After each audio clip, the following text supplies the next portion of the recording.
9 years ago, on a crisp Halloween night, 8-year-old Mason Whitaker donned a vampire cape, clutched his glow-in-the-dark candy bag, and vanished somewhere between his own front yard and the neighbor's porch. Despite search teams, news coverage, and the town's desperate prayers, no trace of him was ever found until a renovation crew working on the other side of town knocked down a false attic wall and uncovered something impossible: a dust-covered candy bag with Mason's name stitched across it, and candy still inside, unspoiled.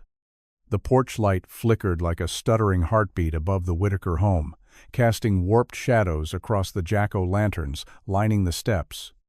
Mason stood at the edge of the driveway, his black vampire cape billowing slightly in the October wind, plastic fangs clenched between his teeth. The street was alive with the chaos of Halloween children laughing, parents chatting from driveways, the steady rustle of candy wrappers. Mason's glow-in-the-dark candy bag, stitched with his name in bold orange letters, swung from his wrist as he turned back to wave. "I'll do Maple Street and come right back," he called to his mom, who stood watching from the porch, arms folded loosely around a mug of cider. Angela hesitated, her instincts briefly tugging. "Just the loop and straight back, Mason, okay?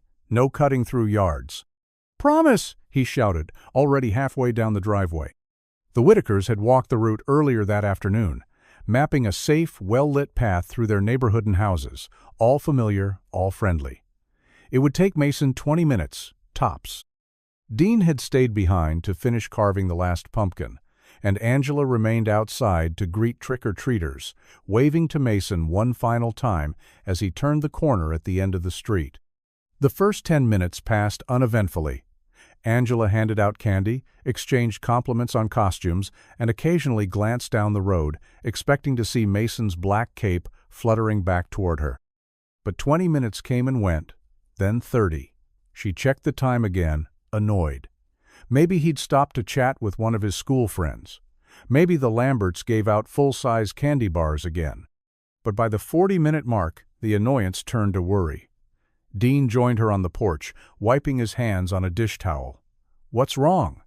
"Mason's not back yet." Dean squinted down the sidewalk, then walked to the corner and looked both ways. No sign of him.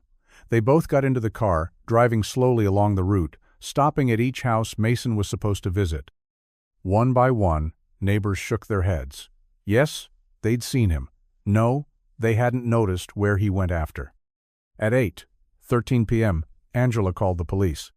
The search began, that night flashlights cutting through the darkness, volunteers scouring every alley and backyard, his name called again and again into the cold October air.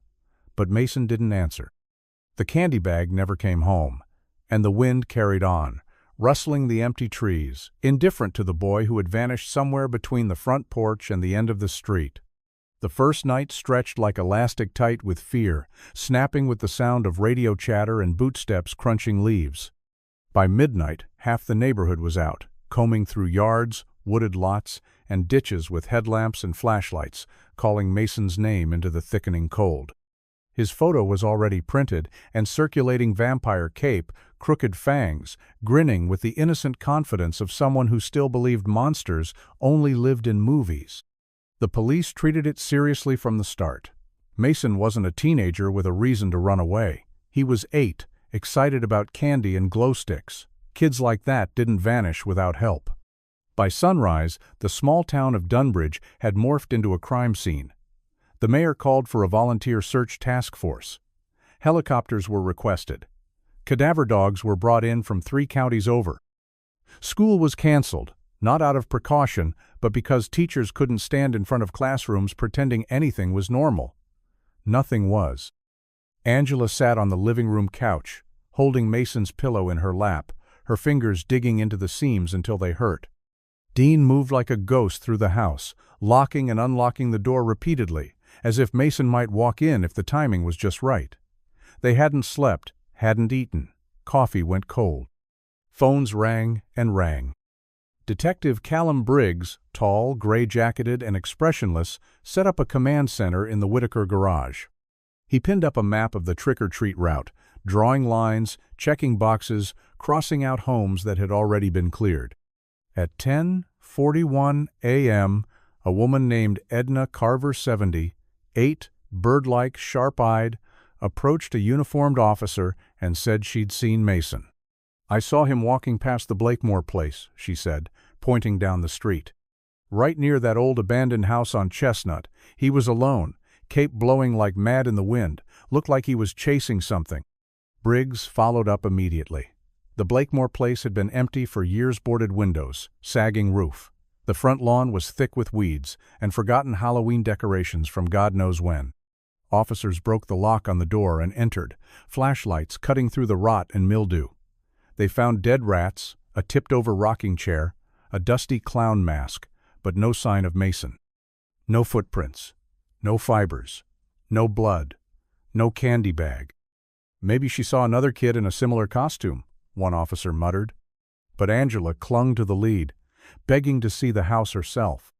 When they refused, she sat outside it for 6 hours, staring at the rotting porch, whispering Mason's name like it might rise from the floorboards.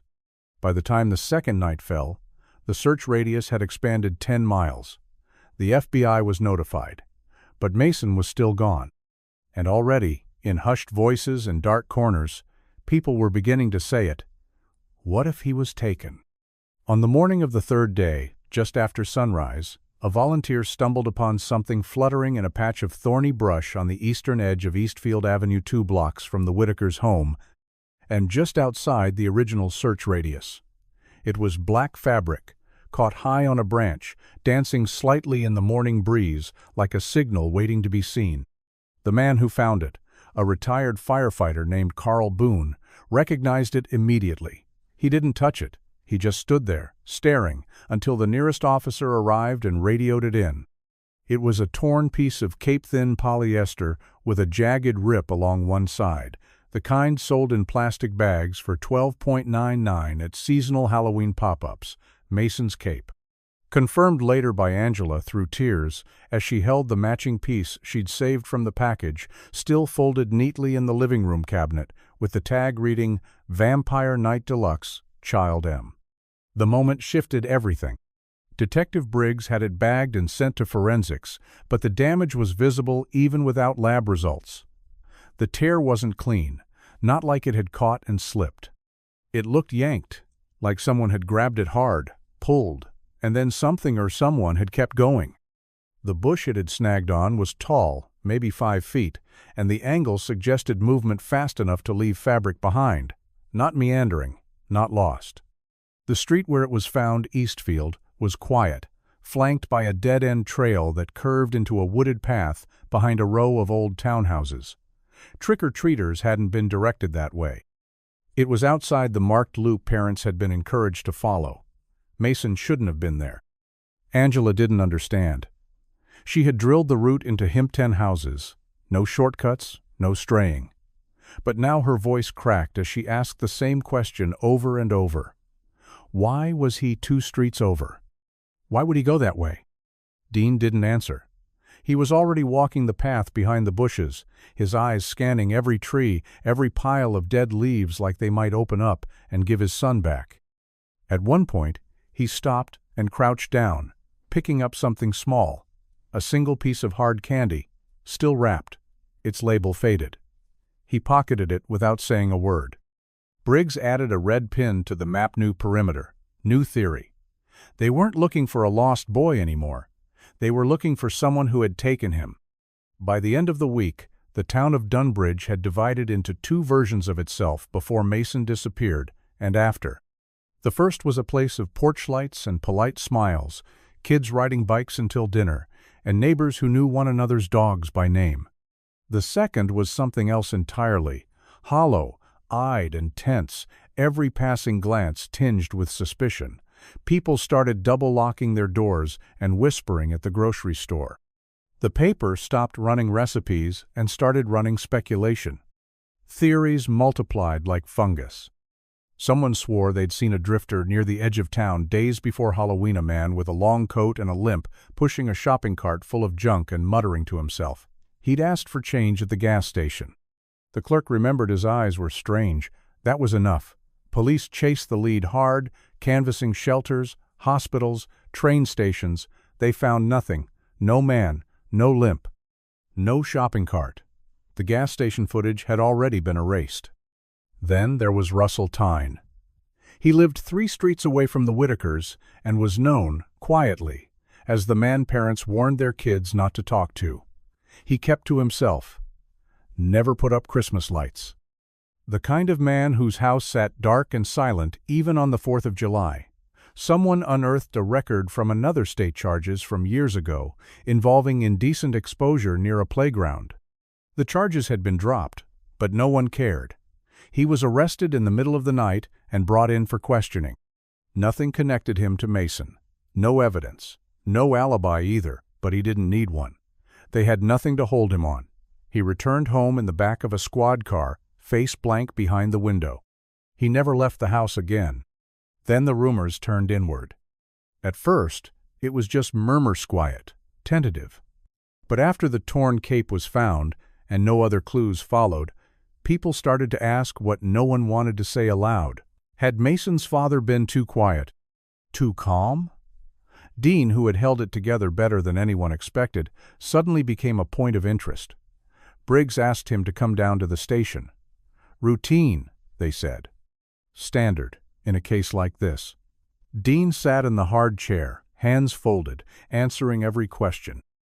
Yes, he and Angela had argued that week. Yes, he had left the house briefly that night to run to the store for extra batteries for the Jacko lanterns. He brought back a receipt. He let them search the house. Twice. Still, people whispered, they always do. No charges were filed. No body was found. No new leads emerged. Just a boy in a cape, swallowed by Halloween, and a town looking sideways at everyone who was still around to be blamed. The first crack appeared on the 10th day, small and sharp, like a fracture in glass just before it spiderwebs across the whole pane. Angela had been in the kitchen, standing in front of the sink for almost an hour without moving, staring out the window at Mason's empty swing set. The wind pushed it gently back and forth, an eerie lullaby with no child to claim it. She didn't notice Dean standing behind her until he finally said, "You should try to sleep." Her shoulders tensed. "I sleep fine," she lied, though they both knew she hadn't made it through a full night since Halloween. Dean was quieter now than he had been in those first chaotic days. Back then he had thrown himself into the search coordinating volunteers, knocking on doors, walking the woods long after the police had called it a night. But as the hours stretched into days and the days into weeks, his drive hollowed into something brittle and cold. Angela felt it in everything. The way he no longer met her eyes when they passed each other in the hallway. The way he shut the door softly when he went into Mason's room and locked it behind him. They blamed themselves in different ways. Angela clung to the last image of Mason, cape flapping behind him as he waved from the end of the driveway. "I should have walked with him," she told herself again and again. "I should have said no." The guilt fed on her, left her skin dry, and her voice thinner than it used to be. Friends stopped visiting.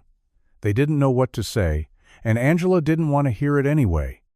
Dean's guilt curdled into anger at the police, at neighbors, at people who still let their children walk to school like nothing had changed, but most of all, at himself. When he snapped at Angela over nothing, over dinner, left to burn, or over how she folded Mason's t-shirts and put them back in the drawer like he might walk through the door at any moment, hated himself before the words even left his mouth.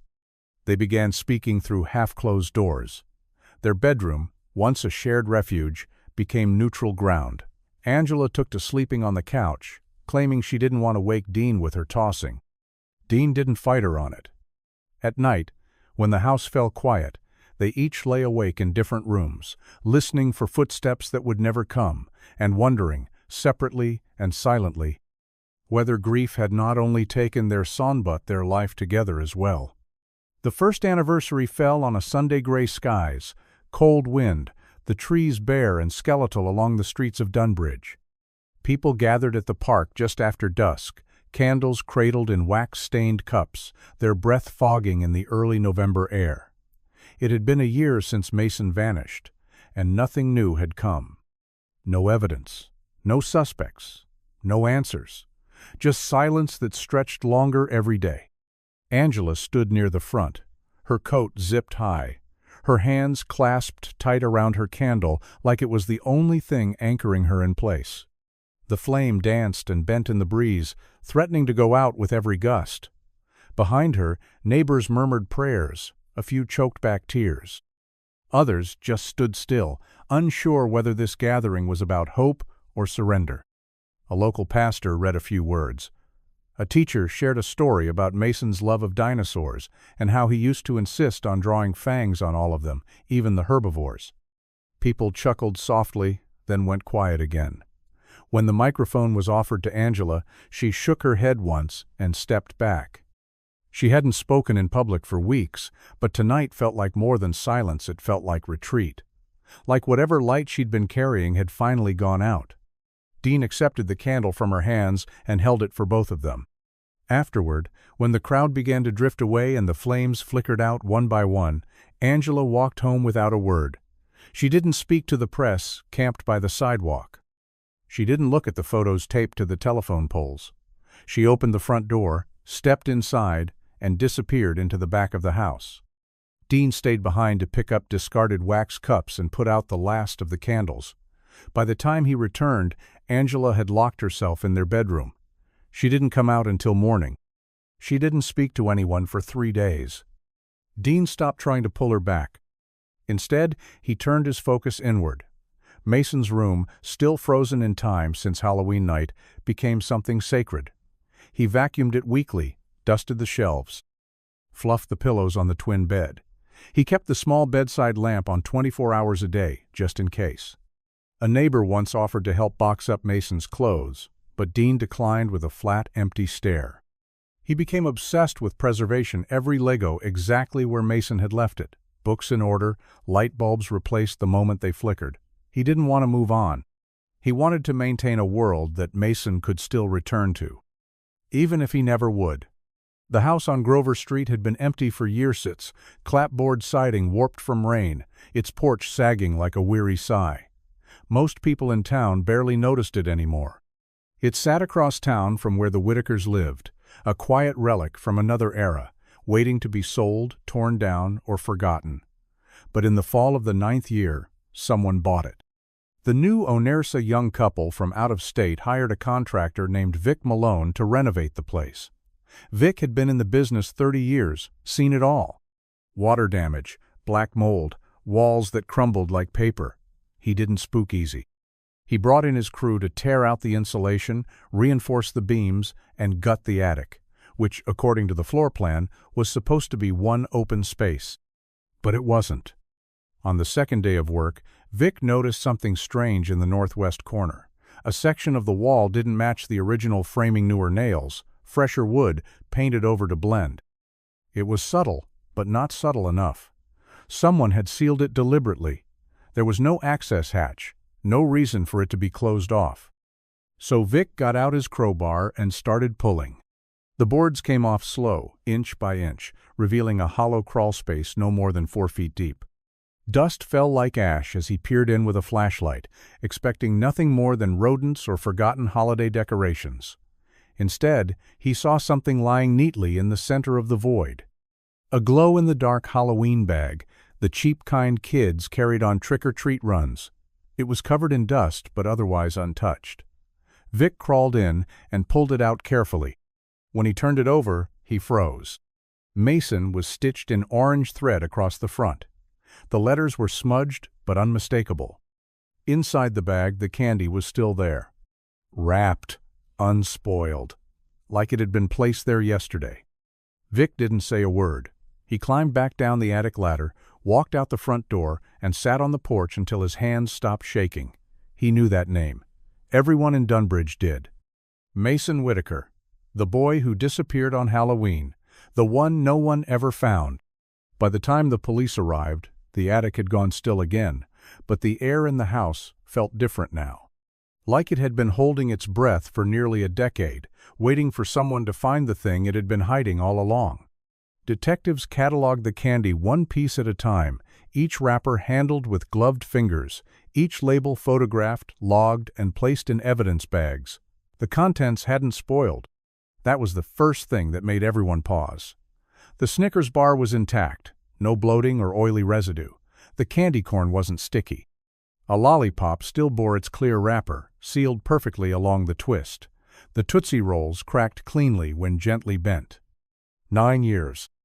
9 years in an attic with no temperature control, no vacuum seal, no explanation. Yet the candy looked untouched by time. No rodents had found it, no bugs, no rot. Just a plastic bag full of Halloween sweets, as if it had been dropped there hours ago instead of nearly a decade.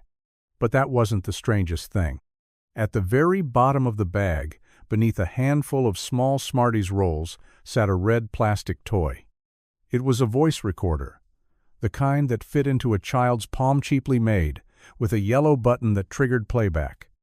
Dean had bought Mason one like it the week before Halloween, a little gift meant to make his vampire costume more authentic. Mason had insisted he needed it to record spooky vampire quotes in a Transylvanian accent. The detective hesitated before pressing the button.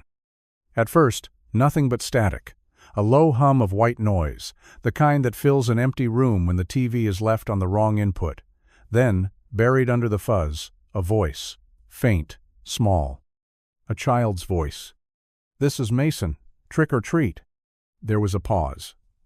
Then another clip. "I got 100 pieces of candy, Mom. You said only 10 more houses." The recordings seemed harmless at first, sweet even like little echoes of a lost Halloween. But the third one changed that. The button clicked again, and the static returned, this time longer. Then, "He said I can't scream or I disappear forever." Silence. The room where the officers listened went still, the buzz of the overhead lights suddenly too loud. No one spoke. The detective who'd pressed the button let his hand drop to his side. Another officer quickly bagged the recorder, marking the tag with a shaking pen. In a single instant, the case transformed from tragedy to something darker. Mason hadn't just disappeared. He'd left something behind, a voice, a warning. And somehow, it had waited, perfectly preserved, for 9 years. The voice recorder was taken to the lab the same day it was found, sealed in an evidence bag and driven across town like it held a live wire. Detective Briggs didn't speak much during the ride, his knuckles tight on the steering wheel. He'd heard the message already once was enough to carve it into his brain, but protocol demanded a clean, documented playback.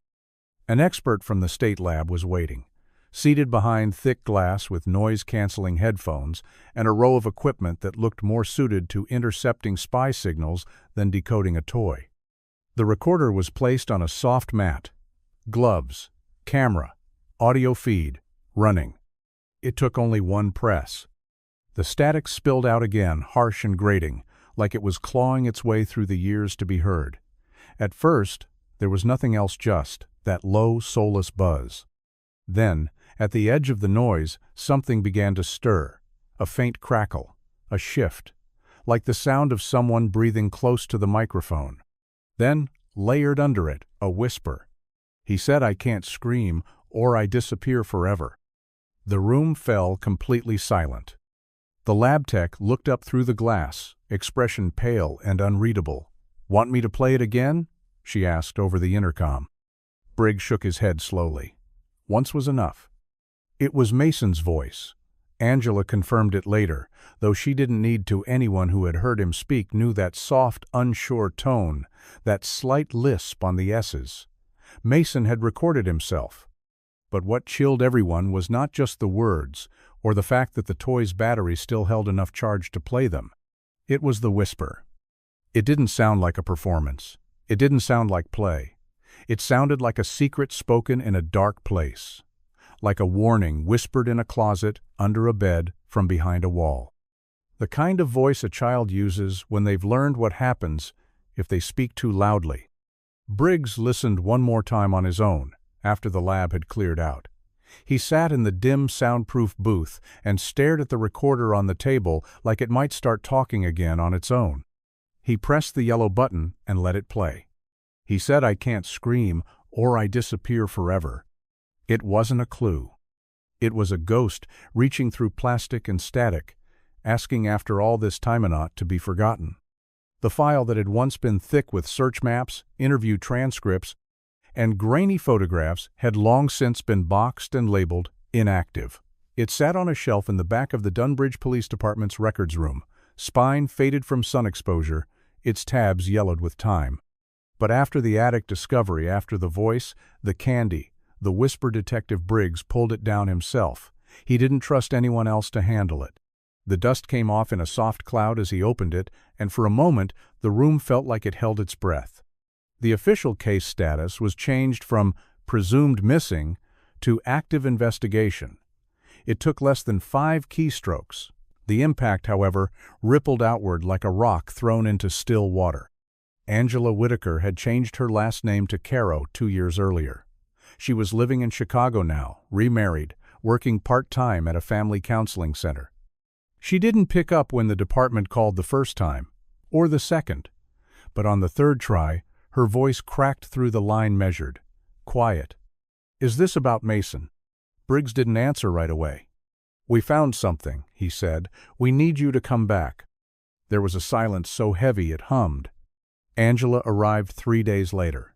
She stepped off the train with a single overnight bag and a look that made strangers give her space. She didn't cry when she saw Briggs. She didn't ask questions. She just said, "Is he alive?" and stood there, waiting for a truth he couldn't give. Across town, Dean hadn't gone anywhere. He still lived in the same 2-story colonial, still parked his car in the same crooked driveway, still kept the porch light on every night. He'd never taken down the Halloween decorations from the last year Mason was with them. The jack-o'-lanterns were gone, of course, but the old plastic vampire that used to hang in the front window still lay folded in the closet, untouched, like a talisman. Like a memory, sealed in plastic. When Briggs knocked on the door, Dean answered with a tired nod, as though he had expected it, as though he'd always known it would come again. "It's back open," Briggs said. "The case." Dean stepped aside wordlessly, letting the detective in. The house smelled faintly of lemon cleaner and silence. Mason's room remained exactly as it had been bed-made, toys aligned, the soft whir of the nightlight still humming from the wall. For Dean, the case had never really closed. Not in his mind, not in that house. Now the rest of the world was catching up. The house on Grover Street had been a question mark long before anyone ever found Mason's candy bag in its attic. It sat empty for years, its windows blank and uncurtained, its front steps sagging with time. Children avoided it. Neighbors complained about the overgrown lawn, about squirrels nesting in the gutters, about the way it just seemed to watch. But no one had ever really looked inside until now. Detective Briggs requested the deed history first, tracing ownership back through the town's crumbling property records. The name listed in neat type across the 1,998 deed was Harold Linton, retired elementary school teacher, widowed, no children. He'd purchased the house after retiring from Dunbridge Elementary, where he'd taught 3rd grade for nearly 3 decades. Briggs remembered the name faintly. The man had taught 2 generations of Dunbridge kids. Mason would have missed him by only a few years. Linton was supposed to have moved to Florida. That's what people had said, at least. Sold the house, packed up, and left. But when Briggs pulled the records from the time of Mason's disappearance, the details didn't add up. There was no formal sale. No moving truck ever reported. The utilities had been shut off months earlier, but no forwarding address had been listed. Neighbors recalled him vaguely quiet, polite, rarely left the house except for groceries and walks around the block. The last confirmed sighting was October 30th, the day before Mason disappeared. After that, Harold Linton vanished. His name wasn't in any missing persons reports. His pension checks had stopped being deposited. Mail accumulated until someone from the city boarded the house up and labeled it vacant. But no one had ever reported him gone. It was as though, in the same season Mason slipped out of sight, the house swallowed someone else too. Angela sat in the precinct conference room when Briggs shared this. Her face remained composed, but her hands gripped her paper cup so tightly the rim buckled inward. Dean, sitting across from her, asked the only question that mattered. "Are you saying the man who used to live there could have taken Mason?" Briggs didn't answer right away. Instead, he pulled a folder from his briefcase, opened it, and laid out a single photo, an old-school yearbook snapshot. Harold Linton, smiling faintly, with tired eyes behind thick glasses. "We're saying," Briggs replied quietly, "he didn't leave when people thought he did, and now we're going to find out why." The first mention came from a woman named Claire Morrow, a former librarian who had spent her entire life in Dunbridge. She came into the station with a paper bag full of clippings and old neighborhood newsletters and waited an hour just to speak to someone. When Briggs finally met with her, she tapped one yellowed newsletter with a fingernail painted pale blue. "You're looking into the Grover Street house, aren't you?" she said. Everyone knew him back then. Went by Mr. Delancey, not Linton. He was the man with the puppets. Briggs leaned forward. "Puppets?" She nodded. Had a whole little stage set up in his front room. Invited neighborhood kids to come watch shows on Sunday afternoons, just a handful at a time. Said it helped him feel like he was still teaching. Called it the Delancey Puppet Theater. Briggs listened carefully as Claire described the way children would sit cross-legged on a carpet while Mr. Delancey Harold Linton officially voiced elaborate performances with hand puppets that looked too realistic for comfort. Some were animals, some were people. All with glassy eyes and hand-stitched expressions that never quite looked the same twice. She remembered Mason's name, too. "I don't think he ever went in," she said, eyes narrowing as she thought back. Angela was cautious. She wouldn't have let him. But I know for a fact some of the other kids did. The detectives dug into it fast. Old neighborhood posts. Back issues of the town bulletin. Photos surface data. Few blurred shots taken through windows, showing a makeshift stage framed by dark velvet curtains, the silhouette of a puppet raised mid-performance. Parents described the shows as weird but harmless. No one had ever lodged a formal complaint. And then, after a couple years, the shows just stopped. The front curtains stayed closed. The porch went dark. Linton or Delancey, depending who you asked, disappeared. They found one woman, now in her 20s, who had gone to the shows regularly as a child. "He always gave us peppermint tea," she said. "Said it helped us concentrate during the stories.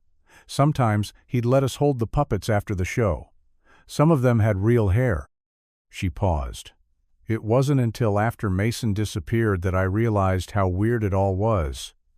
But by then, he was gone too." Briggs stared at the photo of Harold Linton again. Unease crawling under his skin.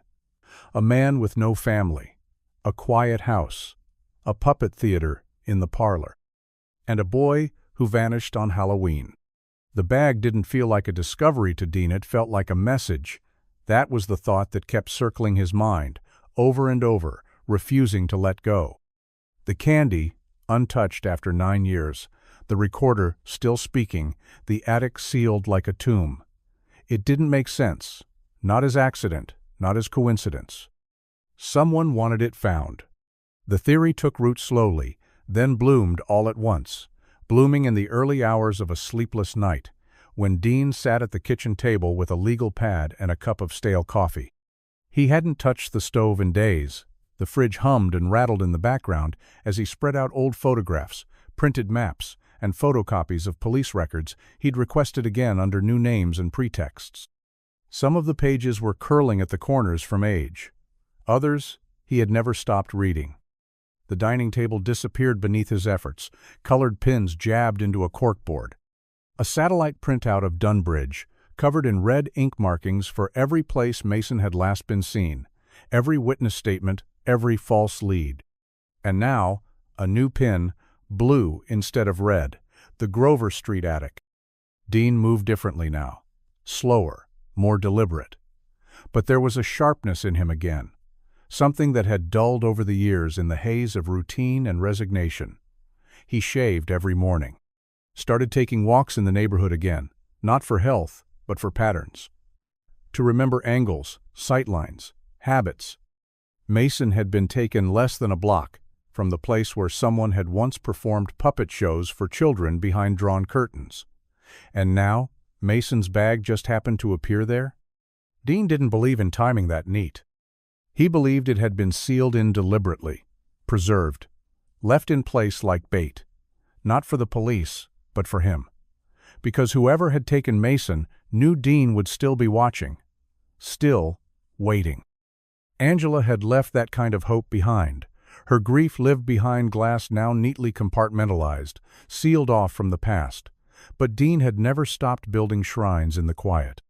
He'd never stopped checking the porch light. And now, with the case reopened and the bag staring back at them like a hand reaching from the grave, he felt the old storm return. Not just sorrow, not just fear, purpose. Whoever had taken his son was still out there. And after all these years, they weren't hiding anymore. They were taunting him. It was a conversation no one thought to revisit, not after so much time had passed. The kids from Mason's class had grown up, scattered, moved on. But Detective Briggs, digging through the original interview transcripts, found one that stood out a brief, overlooked mention from Mason's best friend at the time, a boy named Tyler Reams. Back then, Tyler was small for his age and spoke with a nervous stutter. His statement had been marked as non-essential. Briggs called him in anyway. Now 17, Tyler was taller, quieter, but his eyes still flickered with guilt when he sat across from Briggs in the conference room. He hadn't been interviewed since the original days after the disappearance. "I didn't remember at first," Tyler said, twisting a rubber bracelet on his wrist.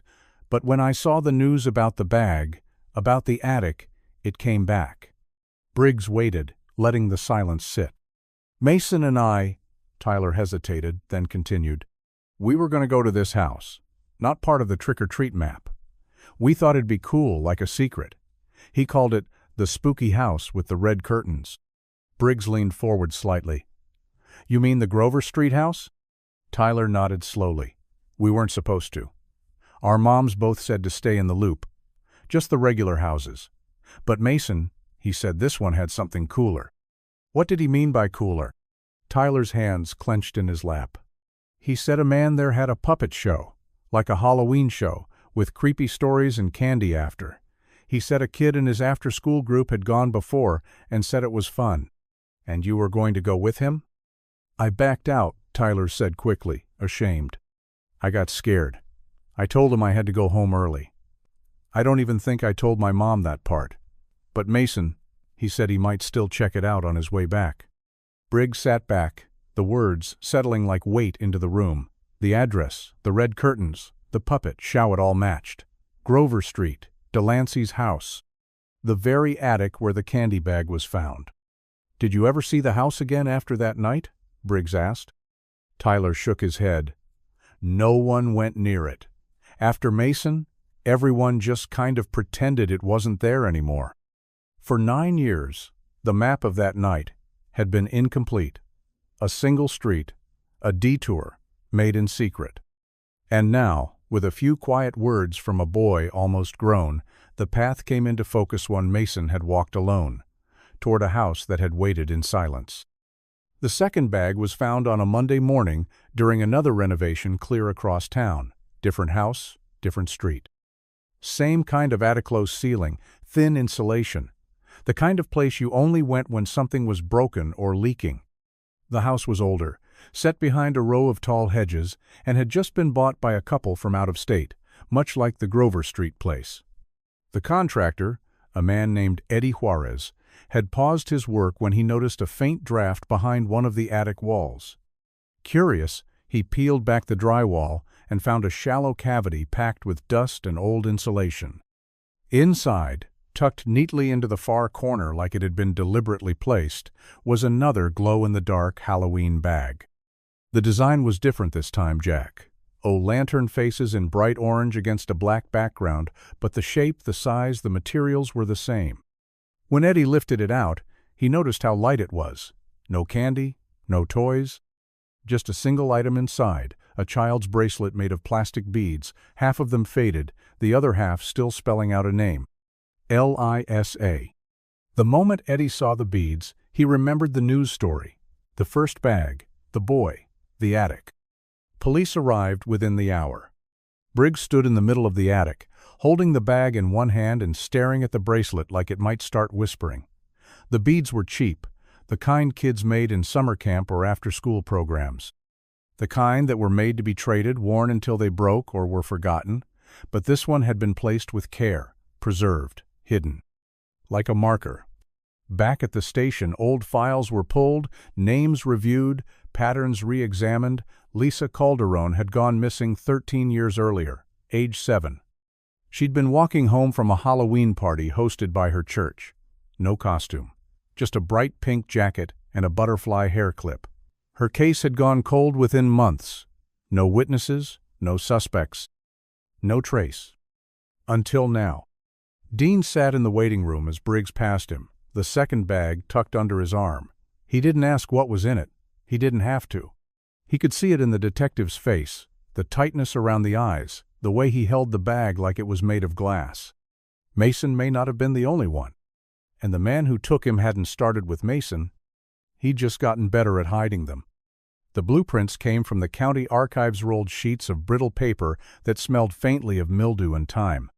They were brought in by a young intern from city planning who had been tasked with digging through old records for anything tied to the Grover Street property. Most of the files were standard foundation specs, roof permits, a long-expired license for electrical work, but tucked at the bottom of the stack was a blueprint that didn't match the others. The dimensions were off, and something was marked beneath the attic. A room. Small, rectangular. Separated from the second floor by a thickened layer of flooring. It wasn't labeled as a traditional basement. In fact, it wasn't labeled at all, just faint pencil markings and measurements scribbled beside a space that shouldn't have existed. The attic had a crawl space, sure, but this was something deeper. It was located just beneath where Mason's candy bag had been found. Detective Briggs spread the blueprint across a folding table in the station's evidence room. He traced the outlines with the edge of his finger, as if confirming that it wasn't just a trick of ink and shadow. There was no record of any permit for excavation. No contractor name. It hadn't been part of the original design. It was built later, quietly. He went back to the property history. No renovations on file. No service calls. Nothing official at all. Briggs returned to the Grover Street house the next morning. He stood in the attic for a long time, staring down at the floor beneath the sealed crawl space. The boards there were newer than the rest, nailed in tighter, dusted recently. When he knocked, the sound had a hollow timbre, subtle, but distinct. Something existed beneath his feet. They brought in a forensic team with handheld ground-penetrating radar. Within minutes, the display confirmed what the blueprint suggested. There was a cavity, roughly 7 by 9 feet, no access hatch, no visible door. Angela came by later that afternoon, unannounced. She stood in the doorway of Mason's old room, arms crossed, watching Briggs place pins on a new diagram. "You think he was kept there?" she said softly. Not a question. Just truth spoken aloud. Briggs didn't answer. He didn't have to. In a house that had already lied to them once, it had begun whispering again, this time from beneath the floorboards, from a room no one was ever meant to find. Angela hadn't been back to Dunbridge in nearly 6 years. The last time was for a court hearing about Mason's death certificate, a piece of paper she never signed. She'd sat on the bench outside the clerk's office, pen in hand, staring at the blank line where her name was supposed to go, until finally walking away without a word. After that, she never returned. Not for holidays, not for memorials, not even when Dean called to say they were tearing down the playground near the elementary school, the one Mason had once called his bat cave. But now, with the case reopened and the attic discovery making headlines across the state, she came back. She arrived on a Thursday. Windy, overcast. She stepped off the plane in a black coat with the collar turned up, looking like someone bracing for impact. At baggage claim, Detective Briggs met her with a quiet nod. He didn't mention how thin she looked, or how she scanned every face in the terminal like she expected someone to be watching. They drove straight to the station. Angela didn't ask to stop by the house. Not yet. At the station, she sat in a small interview room where the walls felt too close and the air too dry. Briggs laid out the photos: Mason's candy bag, the voice recorder, the second bag with the bracelet. Angela stared at them, but her eyes never settled. Her hands were trembling, so she folded them tightly in her lap. "I don't know how to be useful," she said finally. "I want to help, but every part of me is terrified." Briggs was about to speak when her phone buzzed against the tabletop. She looked down at the screen and paled. The message was simple. "He's not gone. Stop digging." No number. Just gray text in a white bubble. The timestamp, 3:40, 1 p.m., the same minute she had walked into the station. Briggs took the phone immediately. Had tech pull the metadata, but it had come from a masked server, bouncing off cell towers in 3 different states. Whoever sent it knew what they were doing. And they knew she was here. Angela didn't cry. She didn't speak.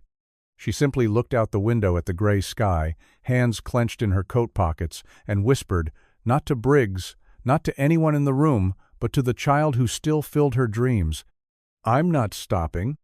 She didn't come back to grieve. She came back to finish what someone else had started. It was past midnight when Dean found it. The house was silent, except for the occasional groan of the old heater kicking in and the wind brushing against the window panes. Angela was asleep in the guest room downstairs, and Briggs had gone home hours ago, promising to return in the morning with a ground team for the sub-basement. Dean couldn't sleep. He hadn't really tried. He sat in Mason's room with the lamp on low, his hand resting on the edge of the twin bed like he used to when Mason had nightmares. He kept thinking about the floor. It wasn't any one thing that prompted him, just a feeling, the kind he'd learned to listen to. There was a faint unevenness in the floorboards near the closet, a subtle rise in the grain. Dean stood, moved the rug aside, and pressed along the seams until one of the boards gave a little. Not much, just enough to be deliberate. He pried it up gently, fingers trembling. The cavity beneath was shallow, maybe 4 inches deep, lined with dust and silence. And there, tucked carefully in plastic wrap, was a small red notebook, the kind you'd find in a school supply aisle. The edges were frayed. The cover had faded cartoon monsters on it. Dean held it like it might break in his hands. Inside were entries, written in pencil. The handwriting was familiar, the looping M's, the way he dotted his I's with little circles. It was Mason's. The first few pages were innocent. Lists of Halloween candy, doodles, notes about school, a drawing of a bat with a smiley face. Then the tone shifted. "I'm in the room again. The man said I have to practice being quiet. He watches me sleep from the little window in the door. I try not to look at him." Dean flipped through slowly, his throat closing with each line. "He brought me a puppet today. I don't like its eyes. They don't blink." The entries continued, some dated weeks after Mason's disappearance. Others had no date at all, just sketches of hands, of locked doors, of a small bed in the corner of a room with no windows. One page simply read, "I heard my mom's voice today. She was outside, but I wasn't allowed to call back." Dean closed the notebook, his hands shaking, and stared at the space beneath the floor. His son had been here after they thought he was gone, writing, waiting, whispering into pages when he couldn't whisper into the air. They'd searched the town, but Mason had been just beneath their feet. Detective Briggs stared at the whiteboard in the command center, now covered in red lines, timestamps, and annotated case files stacked 3 deep. For 9 years, the timeline had been as fixed in his mind as the day it happened, Halloween night, 8:0 p.m., Mason Whitaker disappears. The assumption had always been the same. Whatever happened to Mason happened quickly. Clean or chaotic, it was believed to be immediate. But the notebook changed that. The handwriting analysis came back first, confirmed. Mason had written every word. There were at least a dozen entries dated between November and February, including references to weather, holidays, and food brought in from the Loud store, possibly the gas station 2 blocks from Grover Street, known for its humming fluorescent lights and microwavable meals. One entry mentioned hearing fireworks. "He told me the lights outside were just people celebrating. I think it was New Year's." Then came the soil sample results from the floor cavity under Mason's room. The dust lining the diary's hiding spot contained mold spores from late winter, not fall. That meant the floor had been opened and resealed well after Halloween. Mason had still been alive. Not just on November honest, but for weeks, maybe months. Angela stood silently as Briggs walked her through the new information. Her face didn't break. It didn't need to. The damage had already been done, long ago. But her eyes darkened as the truth took hold. Her son hadn't vanished into smoke. He hadn't been buried, discarded, lost to some faceless horror. He had been nearby, writing, listening, trapped. Dean couldn't sit still. He paced the hallway outside the command center, fists clenching and unclenching.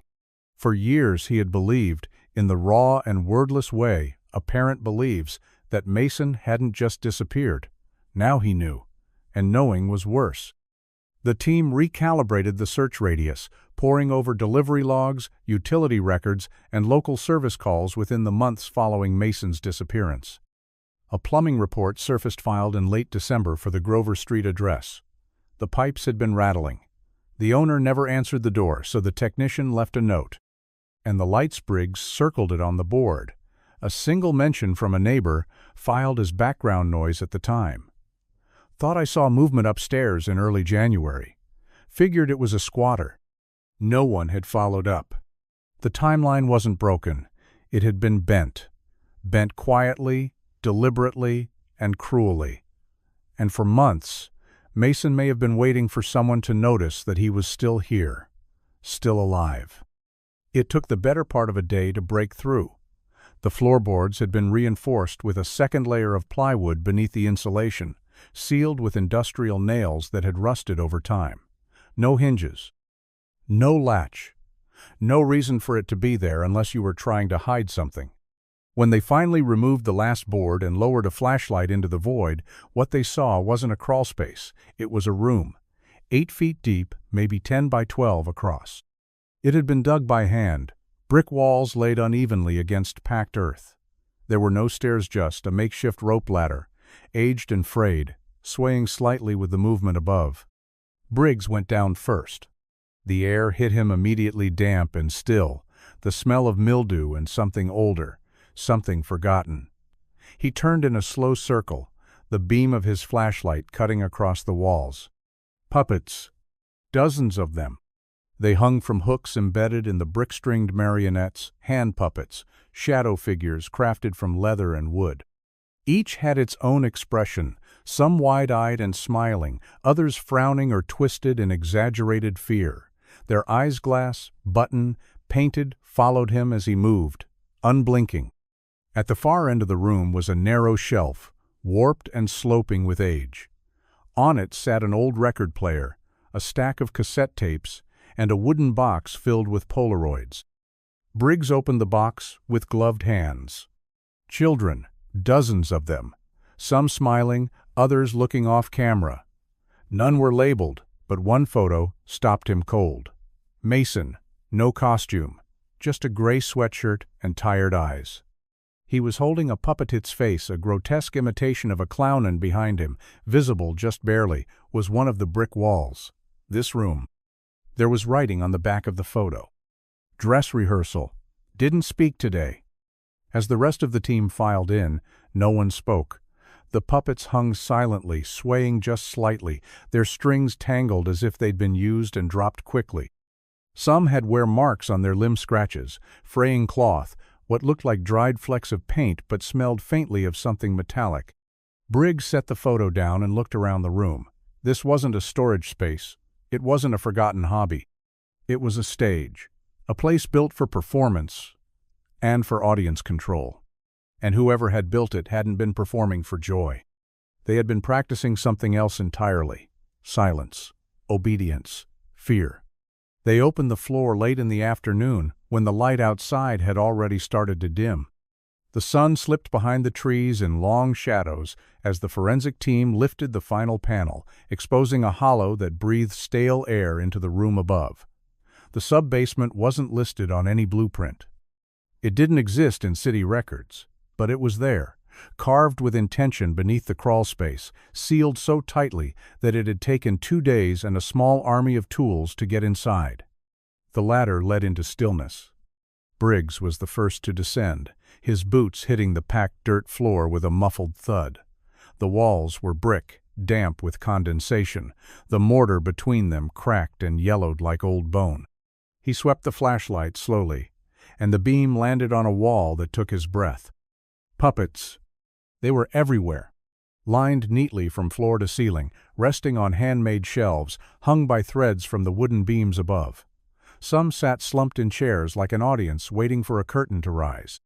Their faces were hand-carved, some smooth and whimsical, others grotesque and warped with exaggerated featureless twisted mouths, hollow eyes, cracked paint. They were all old. Some had tags with names stitched in faded thread. A few still wore miniature costumes, as if frozen mid-performance. And then the beam caught something else.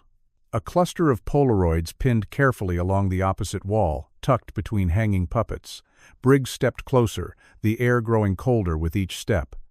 One by one he examined them. Children, different faces, different years, some blurry with age, some smiling stiffly, others with eyes wide and uncertain. Then he found Mason. No costume, just a plain t-shirt, sitting cross-legged on the floor, a puppet clutched in his lap. His eyes weren't scared. They were empty, like he'd been taught to hold still. On the back of the photo, in cramped, looping handwriting, M says he prefers the marionettes. We'll test again tomorrow. A second investigator stepped down behind Briggs, her voice barely audible. It's a collection, she said, but it wasn't. Collections are for display. This was something else. The puppets weren't posed for nostalgia. They were hung like tools. Tools meant for shaping behavior, performance, silence. Briggs turned slowly, taking in the room in full now. This wasn't just a hidden space. It was a theater, built underground. A place where someone believed children could be remade. And someone, long ago, had sat in the dark, pulling strings. The enhancement lab was buried in the basement of the State Forensic Building, cold and quiet as a vault. The technician, a former sound engineer with a doctorate in acoustic layering, played the voice recorder on loop through high-sensitivity filters, teasing out fragments buried beneath the static. She worked in silence for hours, adjusting pitch curves, isolating frequency spikes, mapping sonic debris like a detective with no crime scene, just echoes. At first, there was only Mason's whisper, the one everyone had already heard a dozen times. He said, "I can't scream or I disappear forever." It had haunted every room it had been played in. But now, with the white noise compressed and parsed, something else began to rise behind, it barely audible at first. Like breathing, like the scrape of fabric, like something behind a wall. She layered it again, slowed it, and that's when it came through. A second voice. Not Mason's. Raspier. Older. Male. Watch the puppet with red string. The technician sat back in her chair, the hair on her arms lifting. She played it again, slower, louder. There was no mistaking it. The words had been there all along, hidden just beneath Mason's recording, a second whisper pressed into the plastic memory of the device. Briggs was called immediately. He stood in the booth, headphones pressed tight to his ears as the audio played once more. Mason's voice. Then the whisper. Then that sentence. Watch the puppet with red string. He didn't speak when the recording stopped. He just nodded once, took the headphones off, and walked out. Back at Grover Street, the team returned to the basement. The puppets hadn't been moved. They still hung in their solemn rows, eyes fixed in silent expectation. Briggs swept the flashlight across them, one by one. Most were colorless browns, grays, faded cloth. But in the far corner, partially hidden behind a drape of canvas, one stood out. A marionette, its head bowed, carved lips slightly parted. Red yarn wound tightly around its wrists, arms raised like it was mid-performance. Briggs stepped closer. The string wasn't decorative. It trailed up through a rusted eyelet in the ceiling beam, but when tugged gently, it didn't give. The string had been tied to something behind the wall, threaded through a hole so small it was invisible unless you were looking. Someone had pulled it once, maybe more than once. Behind the puppet with red string, the house still had something to say. The snow melted early that year. leaving behind a soggy hush over Dunbridge. The alley behind the Grover Street house was muddy, littered with broken branches and bits of wind-blown trash. Most people never walked it. There was no reason to. On one side sat the forgotten puppet house. On the other, the old school building vacant since the district consolidated, its windows shuttered and doors padlocked. Briggs stood in the alley with his hands in his coat pockets, staring at the thin gap between the two buildings. The town archives had yielded a curious detail. Blueprints from the 1950s showed a shared storm shelter, a narrow corridor once used to transport supplies between the school and the adjacent residence, which had been teacher housing in the post-war era. The passage had supposedly been sealed off decades ago. But nothing in this case stayed buried for long. The entrance had been hidden beneath a false shelving unit in the Grover Street basement, behind the wall of puppets. Once removed, it revealed a narrow hatch door metal, painted over so many times it blended with the wall. It creaked open like a coffin lid, exhaling a breath of cold, stale air. Briggs climbed down first. The tunnel stretched ahead like a throat, narrow, dirt-lined, reinforced with aging timber beams. The walls were marked with drag patterns, long smears in the dust, like something or someone had been moved through it. The ceiling was low enough that they had to crouch, flashlights catching on cobwebs that snapped like threads in the beam. It led straight beneath the alley, 40 feet of earth, 40 feet of silence. They emerged in the basement of the old school, behind a rusted boiler. The door into the rest of the building had been bricked up from the inside, but the mortar was old and brittle. One swing of a crowbar, and they were in. The school's lower level was a mausoleum of desks and discarded chalkboards, water-damaged posters peeling from the walls. But tucked at the end of the hallway was something else, a room they hadn't expected. Theater arts painted in flaking gold letters above the door. Inside, a makeshift stage remained, still draped with faded curtains. And in the wings, more puppets. Different ones. Cruder, handmade. Some dressed like students, others like teachers. And in the front row of the miniature stage, bolted to child-sized chairs, were the remnants of restraints, leather straps, metal buckles, rusted thin with time. Briggs turned in the quiet and whispered to no one in particular. This wasn't just a hiding place. It had been a rehearsal. The air inside the theater room was different from the rest of the school, thicker, almost humid, as if the dust itself were breathing. Light filtered weakly through the cracked windows, casting a pale shimmer over the warped wooden floor. The walls were lined with faded posters for long-forgotten school plays, Our Town, The Music Man, Charlotte's Web. But in the center of the room, someone had built a stage that didn't belong. It wasn't part of the original layout. Not the standard raised platform and curtain setup. This one had been constructed more crudely, scraps of plywood nailed together, elevated by stacked cinder blocks. Black cloth had been draped across the front, stitched with uneven seams. On top, a tiny puppet theater had been arranged with deliberate care, a miniature proscenium arch made of cardboard, two small red curtains pulled aside, and a backdrop painted in childlike Strokesa dark forest, a moon, and a single house with glowing windows. Rows of old student chairs had been pulled into place before it, perfectly aligned. Dust brushed off their surfaces. Every chair faced the puppet stage, every seat empty. Briggs stood at the edge, flashlight in hand, scanning the tiny set. Something about the scene made his skin prickle. There was no power in the school, but a small battery-powered lamp had been placed behind the puppet stage, still faintly glowing.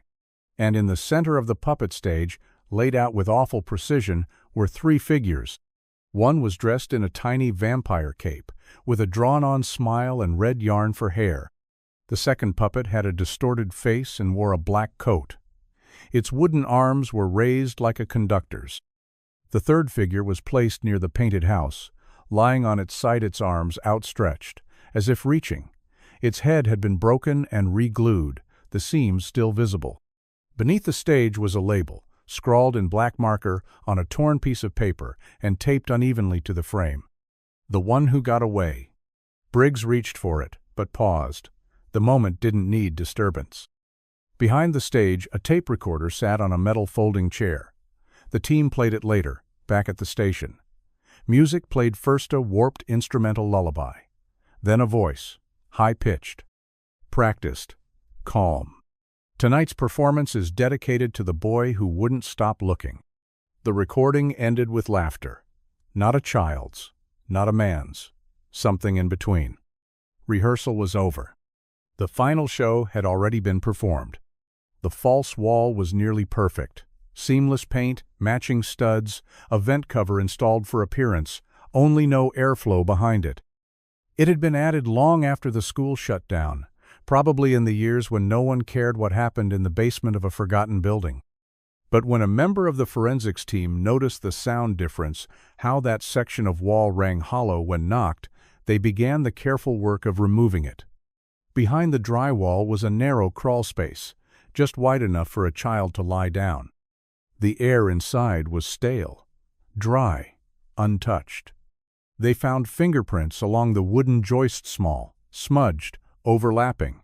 Some were pressed into the dusty surface like someone had gripped it tightly, over and over. Hair, 2 strands of fine auburn caught in a cobweb tangled around a nail. And near the back, tucked between 2 beams, was a single folded note.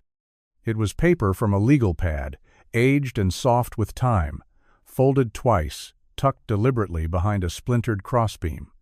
The pencil writing had faded, but it was still legible. 5 words, all lowercase. I saw the sky again. The room fell quiet when Briggs read it aloud. Angela sat on the edge of the stage steps, her fingers pressed against her lips. Dean stood by the back wall, eyes fixed on the scrap of paper like it might dissolve if he blinked. No one spoke. The sound of the detective's voice lingered in the corners of the room, echoing off chipped paint and dust-covered tile. Mason had written it. They knew it. They didn't need analysis or handwriting comparison. The shape of the words, the quiet hope tucked between the lines, was his. The message wasn't desperate. It wasn't angry. It wasn't even afraid. It was wonder. Somewhere, in the middle of that darkness, Mason had found a moment, maybe fleeting, maybe imagined, when light had broken through. A crack in the ceiling. A door left ajar. A glimpse of sky. He had seen it. And he had written it down. It wasn't a goodbye. It wasn't a cry for help. It was proof of life. A boy, hidden for months, stripped of everything, had seen the sky again. And instead of calling out or screaming or scratching marks into the wall, he had done the only thing he knew to do. He had written it down. The footage came from a church security system across the street from Dunbridge's town square, a modest red brick building with white trim and a rusted bell tower. Its cameras were old, installed mainly to keep an eye on the parking lot during Sunday service. No one expected them to matter. But they did. A technician had been combing through archives, working backward from last Halloween, trying to trace any nearby movements the night Mason's bag surfaced. What he found wasn't footage from just one night. It was a pattern, a presence. Each October, during the town's fall festival, the church hosted community events on the lawn, bake sales, hay rides, and a puppet show that had become tradition. It was simply a traveling troupe with colorful cloth backdrops and talking animals that made the toddlers squeal with delight. Parents came in droves. Laughter filled the air. The shows were free, wholesome, forgettable. But in every single year, without fail, a man appeared in the footage. Always at the edge of the crowd. Never interacting, never laughing. Just watching. He stood, with his hands folded in front of him or in his coat pockets, still and composed. In one video from 5 years ago, a balloon brushed his shoulder and he didn't flinch. The kids moved around him like he wasn't there, but he was, always there, at the same angle, same posture. Sometimes in a dark coat, sometimes a brown jacket, once wearing a scarf. The one constant was his eyes locked on the stage, on the children. Briggs paused the frame from last Halloween. The man was there again. Center left, leaning slightly forward as if trying to listen to the lines of a play he already knew by heart. Angela stood behind him, silent, arms crossed tightly over her chest. She didn't need to ask if it was him. She knew. Dean stepped closer to the monitor. "You said he was at every show?" he asked. Every single one, Briggs confirmed, from the year after Mason vanished until now. He came back, Dean said, barely above a whisper. Year after year. Not to see the show, Briggs said, to see if the performance would go wrong, to see if the past would repeat. A man who had built a theater beneath a house, stitched children into silence, and disappeared into history he had never really left. He'd just moved to the audience.